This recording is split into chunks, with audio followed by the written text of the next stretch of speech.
Bueno, pues buenas tardes a todos. Quedo muy agradecido al profesor Ruiz, tanto por la amable presentación como por la estupenda oportunidad de estar compartiendo aquí en la ciudad de Tarazona esta escuela de verano. Yo vine hace 2 años para escuchar a los ponentes y hoy vengo como ponente y la verdad que es una gran alegría.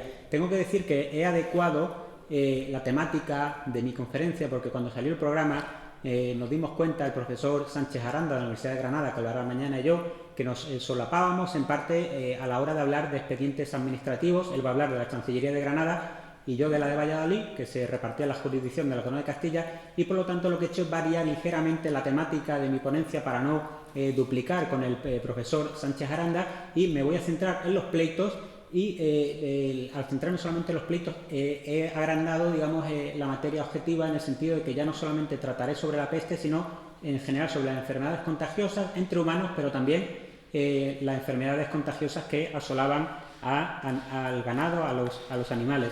Simplemente para situarles, decirles que la Chancillería de Valladolid era el Tribunal Superior de Justicia de la mitad norte de la Corona de Castilla, esto es, la península, pues exceptuando los reinos de Portugal, de Navarra y la Corona de Aragón, pues el resto, los 2/3 central y occidental de la península, excluida Portugal, del Tajo al norte la jurisdicción como Tribunal Superior de Justicia era el de la Chancillería de Valladolid, y era el que intermediaba, por así decirlo, entre las justicias locales de cada consejo y la justicia suprema, que era el Consejo de Justicia, la Sala de Justicia del Consejo Real. ¿Cuántos pleitos he encontrado sobre enfermedades contagiosas, ya sea de humanos, ya sea de animales? Bueno, en total 37 pleitos, 25 de enfermedades contagiosas entre humanos y 12 sobre enfermedades que aquejaban a los animales. ¿Qué tipo de pleitos nos vamos a encontrar? Algunos de ellos nos van a sonar actuales. Bueno, entre las humanas tenemos 3 pleitos sobre repartimientos y gastos. Las pestes, las epidemias de viruela ocasionaban gastos extraordinarios que tenían que ser repartidos entre vecinos, y a veces los vecinos no estaban del todo conformes en la manera en que se habían repartido. 5 pleitos sobre prestaciones personales obligatorias. Se obligaba a los vecinos, a determinados vecinos, pues a hacer ciertas prestaciones personales, por ejemplo, en muchas ocasiones turnos de guardia de las puertas para que no entrasen los apestados en la villa. Bueno, esto ocasionó también muchas controversias. Tenemos que decir que recientemente se ha aprobado un anteproyecto de ley que prevé prestaciones personales obligatorias en caso de nuevas pandemias. Por lo tanto, vemos que la historia se repite. 4 pleitos sobre impagos a médicos y boticarios. 3 pleitos sobre pérdidas de arrendatarios de rentas. ¿Quiénes eran estos arrendatarios de rentas? Bueno, tenemos que tener en cuenta que el reino no tenía la capacidad, igual que no la tiene ahora, de gestionar todos los tributos. Yo soy autónomo, abogado en ejercicio, como ha apuntado el profesor Ruiz, y yo tengo que recaudar el IVA de los servicios que presto, tenerlo en mi cuenta bancaria, hacer un resumen al Estado, aportárselo, hacer compensaciones, y por lo tanto, de algún modo, a mí me tienen también como agente tributario. Bueno, en aquel momento la imposibilidad de gestionar los tributos y las gabelas por parte de las fuerzas públicas era todavía mayor, y entonces lo que se tendía en muchas ocasiones era arrendar a arrendatarios esa gestión tributaria. El arrendatario paga un canon anual y se queda con la gestión del impuesto y ya pues lo gestiona con los súbditos de la corona, o incluso lo llega a subarrendar a un tercero.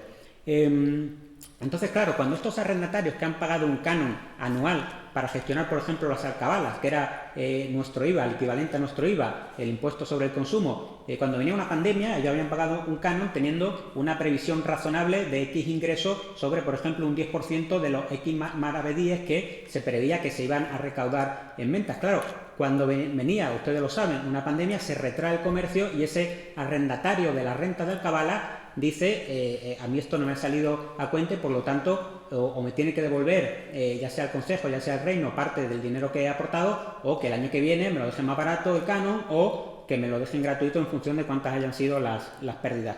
Muy relacionado con este tipo de pleitos, encontramos otros 4 pleitos sobre pérdidas y limitaciones a los mercaderes. A los mercaderes se les limita la posibilidad, pues por ejemplo, de apertura cuando se cierran los mercados, evidentemente se corta la posibilidad de trato económico a los mercaderes, o en ocasiones también se les limita pues porque a lo mejor pues se cierra Castro Urdiales o se cierra el comercio con Málaga, vamos a ver casos, y claro, si había mercaderes que tenían un género importante que venían de estos lugares, aunque siguiese la actividad comercial en su lugar de vecindad, pues evidentemente también económicamente estaban muy perjudicados y reclaman algún tipo de compensación. También encontré un pleito, yo lo he llamado como apoderamiento ilegítimo de bienes, estuve tentado de catalogarlo como al río revuelto, ¿no? Porque es una familia que un antepasado suyo había donado una serie de tapices a la iglesia local y en una epidemia de peste, pues las pestes venían asociadas a problemas de orden público muy importantes.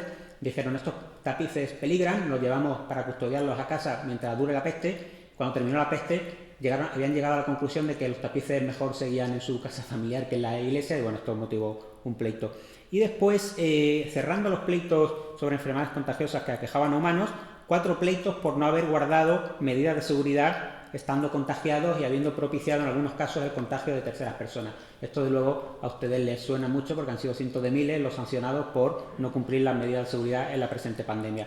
Y después, los 12 pleitos que he encontrado que versan sobre las enfermedades contagiosas entre animales, la mayoría de ellos son por la inobservancia de las medidas de seguridad, pues que los ganaderos no avisan, que los ganaderos no mantienen a sus ganados separados de otros ganados, que no guardan los cercos a los que han sido sometidos sus ganados precisamente por tener normalmente viruela. Pero lo que me he dado cuenta analizando estos pleitos es que realmente en una parte muy importante de ellos lo que subyacía era un conflicto competencial. El Consejo de la Mesta, el todopoderoso Consejo de la Mesta, como siempre lo nombra el profesor Ruiz, intentaba aprovechar estas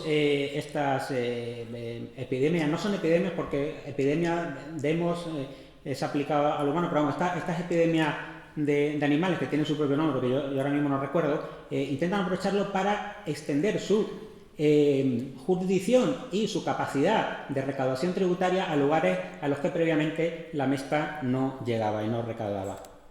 Respecto a la temporalidad, bueno, destacar entre las enfermedades de humanos destacan sobre todo los pleitos en la segunda mitad del siglo XVI y primera mitad del siglo XVII, he localizado 21 pleitos, el resto de épocas son testimoniales. Desde luego, es una parte pequeña de los pleitos totales que se debieron dar durante estos 3 siglos en relación a las epidemias, pero bueno, que es un número suficiente pues para llegar a algún tipo de conclusiones. Y en enfermedades de animales, pues destaca sobre todo la segunda mitad del siglo XVI, con 6 pleitos, y vamos a ver que esto está asociado a un sarpullido importante de viruela en los ganados de Castilla. ¿Y qué enfermedades? En principio venía a hablar de peste, pero como les he dicho, he ampliado un poquito el campo. Enfermedades humanas, en general, los pleitos tratan sobre la peste, aunque en ocasiones se nombra a la fiebre pútrida, al mal de uvas, que a fin de cuentas también es la peste bubónica, perdón, viruela, pérdidas de buta o males contagiosos en términos generales.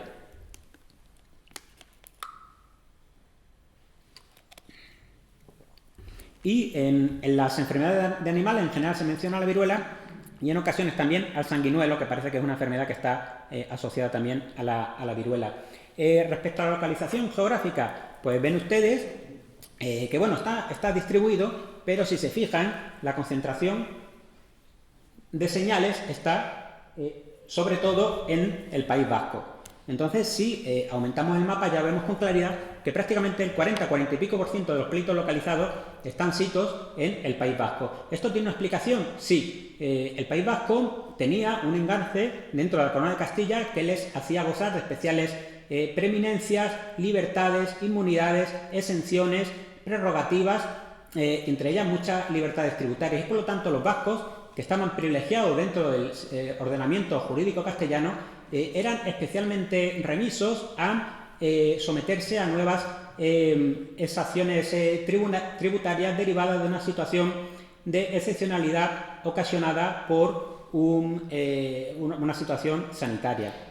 Y en enfermedades de animales vemos que también está ciertamente distribuido, pero si se fijan, en la parte de tierra de campos y alrededores vemos una especial concentración de pleitos. Y esto es derivado de que en el siglo XVI, a finales de los años 80 y principios de los años 90, debió haber una epidemia de viruela entre ganados muy importante.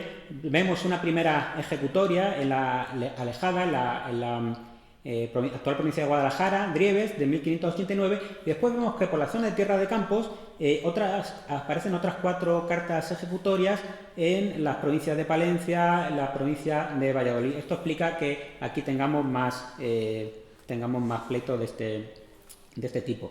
Bueno, ya empezando el primer tipo de pleito, los pleitos sobre repartimientos, que les vuelvo a indicar, eran los repartimientos extraordinarios de tributos entre los vecinos para hacer frente a los gastos ocasionados por la pandemia. Bueno, pues aquí vemos, tenemos localizado uno de Abando, en Vizcaya, otro del concejo de Laredo, en Cantabria, sobre unas rentas y unos censos que se hicieron precisamente para hacer frente a estos gastos, una financiación que se buscó, y otro pleito también de Bilbao. Vamos a centrarnos en el pleito de Abando. Abando es una anteiglesia vizcaína, una demarcación administrativa típica de Vizcaya. Bueno, esta es una anteiglesia muy importante, llegó a ser la más poblada del señorío de Vizcaya y actualmente es un barrio céntrico de Bilbao. Y el pleito se marca en una peste que sufre en los años 1518 y 1519. Bueno, aquí se ve que hubo un repartimiento, los vecinos no estaban de acuerdo y acudieron al corregidor del condado y señorío de Vizcaya, pues para que obligase a los repartidores, a quienes habían confeccionado este repartimiento tributario, pues para que rindiesen cuentas tanto de con qué criterios habían hecho el repartimiento como en qué medida habían gastado el dinero recaudado. Entonces, efectivamente, esta justicia ordinaria de Vizcaya les hace caso y requieren a los repartidores para que den cuentas. Estos o no lo hacen o no lo hacen al gusto del corregidor y les imponen una sanción de 2.000 maravedíes más costas, y les dicen que lo hagan de una vez y si no les impondrán a cada uno otra sanción de 4.000 maravedíes. Ellos intentan apelar a la jurisdicción superior, a la Chancillería de Valladolid, y no se los permite. El corregidor no se los permite y les pone por una nueva resolución, les condena ya en 6.000 maravedíes. Los 2.000 originales y los 4.000 que ya le habían advertido la primera resolución, más las costas de todo. Esta situación era muy extraña, que no les permitiesen apelar cuando realmente ellos habían apelado en tiempo y forma. Y bueno, pues finalmente se les ejecuta, se va el teniente de corregidor a sus casas, les toma bienes por estas cantidades, pero ellos finalmente acuden a la Chancillería de Valladolid. Y lo curioso es que la Chancillería de Valladolid le da razón a los recaudadores, a los repartidores, pero no por el fondo, sino por la forma. No les había permitido el corregidor de Vizcaya apelar a Chancillería y, por lo tanto, les condena en atentado. Atentado hoy sería vulneración de la tutela judicial efectiva amparada por el artículo 24 de la Constitución. Vemos que lo que nosotros pensamos que son conquistas muy recientes, pues tienen unas raíces muy profundas. Y lo curioso del caso es que a esta justicia ordinaria de Vizcaya, al corregidor, al teniente corregidor, se les condena en costas. Ayer un ilustre compañero letrado del Colegio de Lucena nos ilustró de hasta cuán difícil será en esta pandemia derivar responsabilidad patrimonial a los entes públicos por las multas que se pusieron en base a una legislación que ha sido declarada inconstitucional. Pues si ustedes se fijan, en 1518, en la peste de 1518, en este caso concreto sí que se derivó una responsabilidad patrimonial, ya ni siquiera a las fuerzas públicas, sino a aquellos funcionarios que claramente habían transgredido la ley de los derechos procesales de los particulares. A veces tenemos que ver el pasado de una manera más abierta. Podemos pensar que a principios del siglo XVI eran 4 que mandaban y todo el resto a obedecer. Pues fíjense ustedes que en algunos casos los derechos de los particulares, casos concretos en términos generales, evidentemente no, pero en 1518 podían estar más salvaguardados que en la actualidad. Pasamos a la siguiente tipología de pleitos sobre prestaciones personales. Esto les vuelvo a repetir que eran las obligaciones de hacer cosas concretas que podían afectar a particulares derivados de la situación sanitaria. Bueno, aquí vemos a finales del siglo XVI se pelean los concejos del Sola y el Goibar en Guipúzcoa, porque los del Goibar, a cuya jurisdicción estaba sujeta a lo de Alzola, querían que los vecinos de esta pedanía, por así llamarlo, fuesen a ayudarles a guardar la ciudad en una situación de peste, y los otros no querían. Otro pleito que enfrentó al administrador de un hospital con Medina de Pomar en Burgos, que ahora lo veremos un poquito más detenidamente. Otro pleito por el que un mesonero de Berlanga de Duero, en Soria, se negaba a acoger huéspedes en su mesón durante la peste, a lo que le intentaba obligar el fiscal. Otro pleito en Eibar, también Guipúzcoa, sobre los turnos de guardia para prevenir la peste en las puertas de la ciudad. Y otro pleito entre la anteiglesia de Arrigorriaga con la de San Miguel de Basauri, también por las obligaciones de prestaciones personales de hacer guardia en cierto barrio que también estaba aquejado de la peste. Bueno, aquí nos vamos a fijar en el pleito que hemos antes dicho de Medina de Pomar a finales del siglo XVI. Hubo una epidemia de peste y extramuros de la ciudad, ustedes tienen en el mapa, tienen el centro de la ciudad, el centro de la villa, perdón, es este de aquí, y muy cercano, 500 metros, pero extramuros, tienen el hospital de la Veracruz, que actualmente está en un conjunto que ocupa el monasterio de Santa Clara, que creo que se pueden alojar. Ahí tienen una fotografía de la página web. Bueno, esta situación extramuros era muy importante en momentos de peste porque, como hemos dicho, las epidemias estaban acompañadas de problemas de orden público muy notorios y muy graves. Entonces, en esta había una peste, había al parecer una situación laxa respecto de los guardas de la puerta que no cumplían bien su función, y el señor de la villa pues les había advertido al consejo que tenían que tomar medidas. Entonces el consejo, reunido en el ayuntamiento, toma un acuerdo por el que lo que dicen es que todas las personas importantes y relevantes de la villa, todos aquellos que gocen de aprovechamiento de la misma o que tengan cargos honrosos o dignidades, tienen, ya que los guardias no cumplen su función, tienen que hacer la prestación personal de ir ellos y hacer turnos en las puertas de la ciudad para supervisar el trabajo de los guardias y para, pues amonestarles en caso de que fuese necesario. Entonces, entre las dignidades locales que son compelidas a prestar estos servicios personales está Francisco de Valdivieso, administrador del Hospital de la Veracruz, este hospital que hemos visto que estaba a extramuros a 500 metros del centro de la villa. Y él dice que no quiere cumplir esta prestación personal con las siguientes alegaciones. Se había de ser dado por libre y exonerado del dicho cargo porque, como era notorio, residía en el dicho hospital con su casa y familia, rigiéndoles y administrándoles donde había 13 cartujos y 4 cartujas. Oiga, yo estoy al frente de 17 monjes, ya tengo bastante, y monjas, tengo bastante tarea. A donde acudían de ordinario muchos pobres y personas necesitadas, a que no les da limón ni recogimiento a las personas caminantes y peregrinos conforme a la dotación. Me encargo de los pobres, me encargo de los peregrinos, no me pongo más tareas. Y porque se ocupaba en la guardia y custodia de la dicha casa y en hacerla guardar de ordinario para que por la puerta de ella no entrase ninguna persona de parte sin lugares apestados, contagiosos o sospechosos, lo cual redundaba en común utilidad y beneficio de la dicha villa. Mire usted, no me haga que yo me desplace a guardar las puertas de la villa, porque bastante hago con guardar mis propias puertas de la gente que está apestada, y como nos contagiemos en el hospital, la villa se va a acabar también contagiando. Entonces, no se lo dieron por bueno, que quisieron obligarle a hacer esta prestación personal y acude a la Real Chancillería. Entonces, la Real Chancillería hace, como tantas ocasiones, cuando se contraponían dos intereses legítimos y razonables, como era en este caso la salvaguarda de la villa y también la salvaguarda del hospital, y establece una sentencia salomónica. Es la que dice que efectivamente Valdivieso, el administrador del hospital, no tiene obligación de hacer la prestación personal, pero tendrá que a sus expensas poner a alguien que la haga. Entonces le desvincula de esta prestación personal, pero le obliga a sufragar los gastos de que la realice un tercero. Pleitos sobre impagos a médicos y boticarios. Bueno, esto pues no tiene tampoco mucha explicación. Aquí vemos un pleito de la ciudad de San Sebastián con un cirujano, otro pleito de un boticario de Burgos con un concejo de Álava, que lo vamos a ver más detenidamente.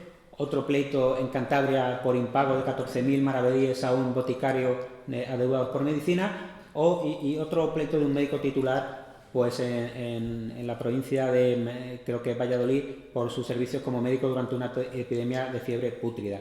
Si nos centramos en el pleito alavés, que se entabla entre 1606 y 1614, arranca los antecedentes, de hecho, de una peste que aquejó a dicha villa en 1601. Entonces, en la demanda que pone el boticario Andrés Erenchun, dice El año pasado, el 601, estando apestado el dicho lugar, acudió el dicho consejo y le pidieron les diese las medicinas que fuesen necesarias y se recetasen para cualquiera de los vecinos del dicho lugar, obligando al dicho consejo de que pagaría las medicinas que su parte diese. Y es así que, en cumplimiento del dicho contrato, su parte dio todas las medicinas que fueron necesarias y que recetó y mandó se diesen Fray José Pérez de Huarte. A este fraile le presuponemos conocimiento de medicina, pero aquí es interesante ver cómo el sistema de suministro de medicina era relativamente parecido al que tenemos hoy en día. Había alguien con conocimiento de medicina que emitía recetas y el boticario facilitaba las medicinas en función de las recetas emitidas por esta persona conocedora de la medicina. En total reclamaba 74.634 maravedíes, que era una cantidad considerable, no era poco. Bueno, pues se inicia el pleito allí en Chancillería y hay una serie de notificaciones, hay problemas porque los cargos en el propio Consejo no estaban claros y hay una cierta división porque algunos se niegan, pero en cambio el alcalde ordinario dice que es justo que se pague el dicho Andrés derecho en su medicina. A pesar de ello, el Consejo, seguramente por no tener dinero para hacer frente a la deuda, se niega, se opone a la demanda en todo y por todo. Entonces la Chancillería de Valladolid, la solución que da es que efectivamente se dan por buenas porque se aportan 30 y pico recetas de este fraile y de que se den por buenas, pero no dan por buena la valoración del boticario, sino que dicen que se haga una tasación y se pague conforme a la tasación. Pero ¿qué es lo interesante de este pleito? Lo interesante de este pleito son precisamente las recetas, porque nos dan idea de cómo curaban o intentaban curar los males en aquella época. En primer lugar, tenemos que decir que confiaban sobre todo, más que en sus medicinas o en sus remedios, confiaban en Dios. Aquí el fraile médico, en su primera misiva, dice: porque estamos con mucha necesidad, aunque por la misericordia de nuestro Señor algo más aliviados, y tengo en Dios mucha confianza, que no ha de ser nada vuestra merced nos encomienda a Dios. Ellos realmente, para ellos la medicina era Dios.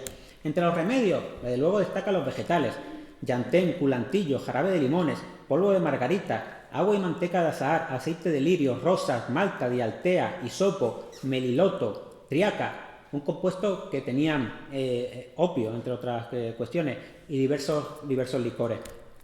Me ha llamado la atención, por ejemplo, la receta de la píldora de Rancis. Uno puede pensar cómo podían hacer píldoras en aquel tiempo. Parece que no tienen la tecnología suficiente. Pues sí la tenían, porque a manera de envoltorio utilizaban la mirra, que es una sustancia resinosa, y dentro incluían acíbar, aloe, como le llamamos hoy en día, y azafrán. Y después, si nos vamos a los remedios que provenían del mundo animal, me ha llamado mucho la atención encontrarme en numerosas recetas con los escrúpulos de piedra bézal. Yo no sabía qué era esto, lo he buscado en el diccionario de la Real Academia. Escrúpulo es una unidad de medida que al parecer era algo más que un gramo. Y la piedra bézal no aparece en el diccionario de la Real Academia, pero sí que aparece piedra bezoar. Bueno, pues a ver si se recupera la imagen. Sí, se ha recuperado. Bueno, pues estas piedras eran los cálculos que se localizaban en el interior de los animales. Igual que nosotros tenemos piedras a veces en el riñón o en la vesícula, los animales también desarrollaban estos cálculos y le daban grandes propiedades curativas, curiosamente, derivadas de un libro andalusí que se había escrito en la Edad Media y que fue traducido al castellano por Alfonso X, por lo tanto a mitad del siglo XIII. Desde entonces estas piedras gozaron de una gran fama milagrosa y curativa en la monarquía hispánica, hasta el punto de que, como pueden ustedes ver, las utilizaban como ornamento y también pues como a modo de amuleto. ¿Qué más remedios animales? Pues jarabe de agua de corconera, que al parecer es un plato típico de la zona del Cantábrico, ungüento de gallina, manteca de vaca. Tenemos que tener en cuenta que estas personas con peste tenían bubas y tenían sarpullidos en el cuerpo, y seguramente todos estos ungüentos y todas estas mantecas las utilizaban pues para darle alivio pues con masajes o similares. Aceite de lombrices, esto ya nos da un poquito de más repelús, y como todo es susceptible de empeorar, también les daban aceite de alacrán. Tengo que decir que le he seguido la pista a la utilización médica o paramédica del aceite de alacrán. Ya aparece en tiempo de los griegos, y actualmente los santeros del Caribe la siguen utilizando, pero con ingesta, porque al parecer tiene también propiedades alucinógenas.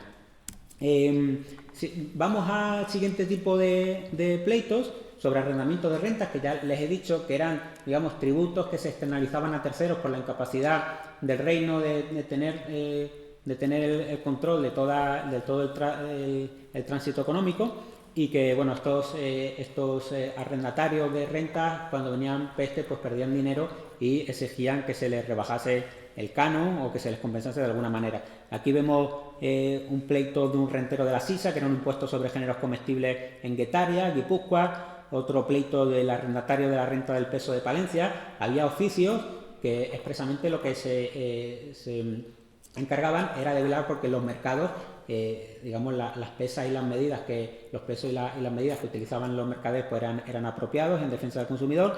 Y otro pleito del Consejo de Toledo con el arrendatario del almotacenazgo, que era también el contraste de pesos y medidas en los comercios de la localidad.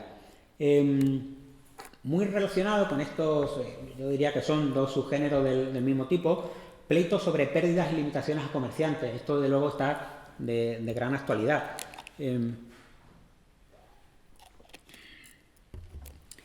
Entonces tenemos un pleito del corregidor de Ciudad de Rodrigo, que actúa contra el mercader Cristóbal Hernández para prohibirle que introduzca en la ciudad varias cargas de cueros y pieles provenientes de Sevilla, por encontrarse esta ciudad contaminada por la peste y temer el contagio de dicha enfermedad.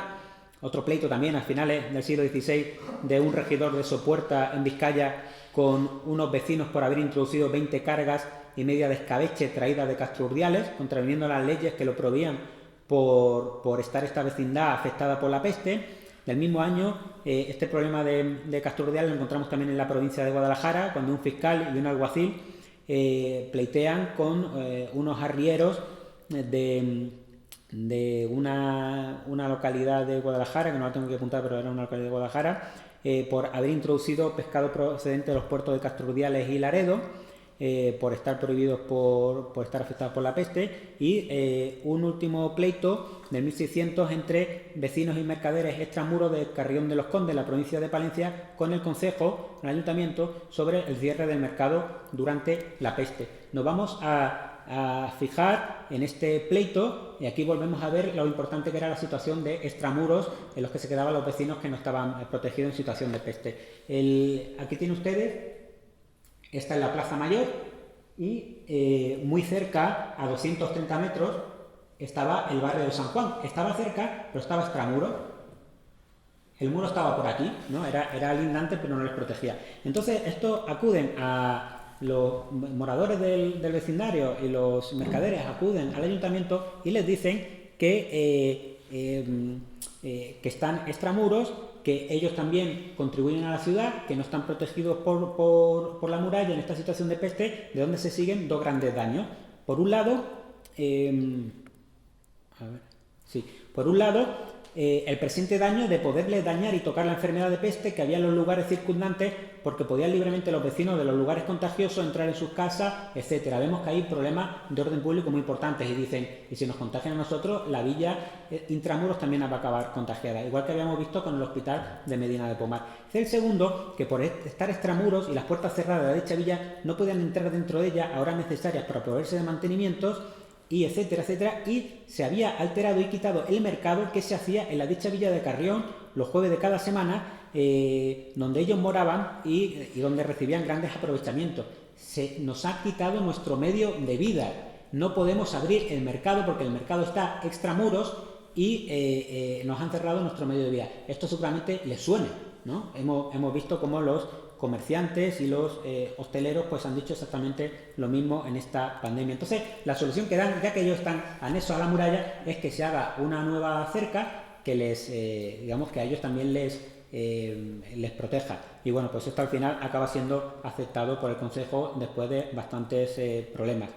Pleitos por inobservancia de medidas de seguridad. Pues aquí vemos que un señor de La Rioja demanda a un sastre para que le indemnice por los daños sufridos por su persona al haber contraído la enfermedad de las bubas, la peste bubónica, cuando vivía y trabajó en su casa de aprendiz, ¿no? El sastre pues había ocultado que estaba infectado de la peste y había contratado a un aprendiz y se la había transmitido. También encontramos una provisión relacionada con una señora llamada Catalina Núñez, estaba presa en una cárcel pública de una ciudad que está indeterminada porque justo el documento está rasgado en esa parte, y a esta mujer el fiscal del lugar le había metido en prisión porque se había negado a abandonar la ciudad al estar enferma de un mal contagioso. Vemos otro pleito de unos vecinos de Miravalles, que esto está en el País Vasco, no recuerdo exactamente la provincia, que un señor había acusado a otra vecina de ser manceba de un clérigo, del bachiller Hernani, y de ser mujer de mala vida y costumbres, desmandada de lengua y estar perdida de buta, un mal contagioso que supongo que será de transmisión sexual, no he encontrado exactamente de qué se trata, del que habría contagiado a terceras personas. Y después un último pleito en que un señor que se llama Sancho Ortiz, vecino de Bilbao, demanda a su criada María Pérez de Arguinao por haber ocultado que estaba enferma de peste y haberle contagiado de viruela y haberle contagiado la viruela a su hijo menor. Y aquí tienen ustedes la acusación que se hace a esta señora por parte de su patrono. Sancho Ortiz acusó a su criada, dijo que podría hacer 5 meses, poco más o menos, que la susodicha entrara en su casa para servir, cuidando de su hijo Antonio, ocultando que tenía viruela, por lo que le contagió las bubas al niño y le dejara muy perdido y dañado de ellas, como al presente lo estaba, y muy peligroso, que sería maravilla escapar.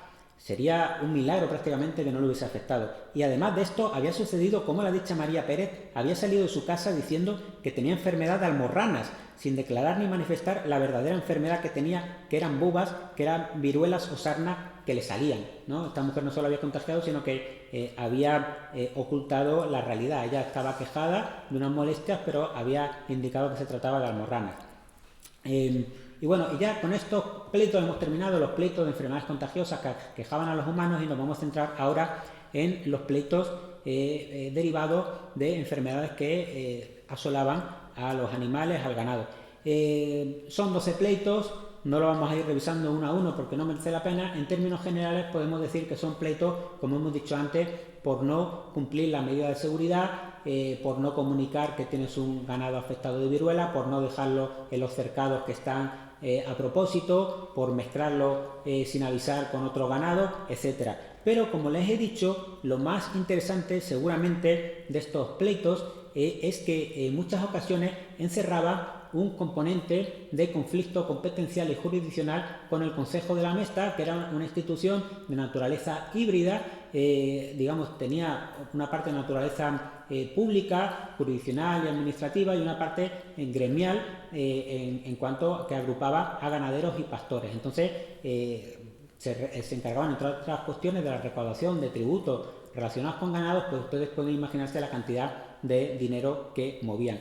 Y aquí vamos a ver un pleito en el que se ve muy claramente que el Consejo de la Mesta lo que quiere es aprovechar una situación de un sarpullido de una epidemia de viruela entre los ganados para aumentar su ámbito de jurisdicción y con ello de recaudación tributaria. Entonces, en la esquina inferior izquierda, según miran, aquí había una cabeza de distrito del Consejo de la Mesta, que era ese Cabezón de Pisuerga, la actual provincia de Valladolid. Y en esta esquina había una villa, que era Villa Conancio, que no estaba adscrita, sujeta a la jurisdicción y a la tributación del Consejo de la Mesta, porque gozaba de una provisión de los Reyes Católicos, que a final del siglo XV habían hecho a la villa de Baltanás, que está justo arriba, y a todos los lugares de la merindad de Cerrato, que también está anexa. Entonces se había respetado esta inmunidad al Consejo de Villa Conancio hasta que en 1584 un arrendatario de la renta de ganado de este distrito con cabeza en Cabezón de Pisuerga, que estaba más o menos cercano, va a la villa pues toma nota de los ganados que hay allí e intenta recaudar tributos a los ganaderos del lugar. Ellos se defienden, dicen que no son hermanos de Mesta, que no son transhumantes, que aparte tienen la provisión de los Reyes Católicos que le ampara para no tener que tributar. Esta cuestión llega a la Real Chancillería y se queda el pleito, se queda el litis pendente y no llega a haber una resolución. Entonces, con esta primera embestida, el Consejo de la Mesta no logra tener una autoridad clara sobre los ganaderos del lugar, pero van a aprovechar 5 años después una situación de viruela para, prácticamente por la vía de los hechos, digamos, tener una autoridad jurisdiccional y que más tarde conllevaría también una recaudación tributaria. Y así en 1589 el recaudador de la Mesta, Juan de Velasco, demanda a un vecino ante el alcalde y juez de comisión del Consejo de la Mesta, por lo tanto la Mesta es juez y parte en este caso, demanda a Pedro Encinas, vecino de Villaconancio, dice que era así que el susodicho no había recudido a las Mestas, no había acudido a las reuniones de la Mesta, de la vecindad que hacían los alcaldes de cuadrillas de allí. Esto era lo mismo que habían dicho 5 años antes y que no había prosperado en la Real Chancillería, pero introducen y aprovechan esta situación de viruela. Dice, y era así que el susodicho había tenido su ganado en extremo de viruela y sanguinuelo, y no lo había manifestado en tiempo debido como era obligado, ni había hecho las diligencias que la ley mandaba, por lo que pedía que se le condenase. Y entonces el juez le condena. El juez le condena a unas penas que son poco menos que testimoniales, pero que lo que importa, lo que tiene detrás, es que se afianza una autoridad jurisdiccional del Consejo de la Mesta sobre los ganaderos del lugar. Y esto es tan así que inmediatamente que se da esta sentencia, inmediatamente el arrendatario demanda ante el juez de la Mesta a todos los demás ganaderos y arrieros del lugar, y con las mismas demandas, palabra por palabra, cambiando únicamente el encabezamiento, pues la persona de la que se trataba, y se producen en cascada sentencias una detrás de otra que reiteran la primera sentencia. Esto también era muy típico en la época, cuando había una inmunidad, cuando había una exención, en el momento en el que se había encontrado un resquicio legal, los ataques ya venían en cascada. Entonces, bueno, apelan a la Real Chancillería, pero no los ganaderos, sino la villa directamente, porque de lo que se trataba no era de poner unas leves sanciones a unos ganaderos concretos, sino que la villa se quedaba, por la vía de los hechos, adscrita a la jurisdicción del Consejo de la Mesta. Entonces es la propia villa la que acude a Chancillería. Acumulan los autos, a estos autos que se habían dado 5 años antes, en los que el Consejo de la Mesta también les había intentado sujetar a su jurisdicción y no había prosperado. Entonces al final hubo una sentencia en la que se revoca la sentencia dada por la justicia del Consejo de la Mesta y se da la razón a la villa. Aquí volvemos a ver que la Real Chancillería, a diferencia de lo que a lo mejor nos podemos imaginar, le da la razón a la parte débil. El todopoderoso Consejo de la Mesta se enfrenta con los ganaderos de una pequeña villa en Palencia, y el Tribunal Superior de la zona, en este caso la Real Chancillería de Valladolid, le da la razón a los vecinos y les permite esa exención y esa inmunidad que tenían gracias a la costumbre, a las leyes y a la provisión antedicha de los Reyes Católicos. Y yo ya con esto pues he terminado y solamente me queda agradecerles su atención. Muchas gracias.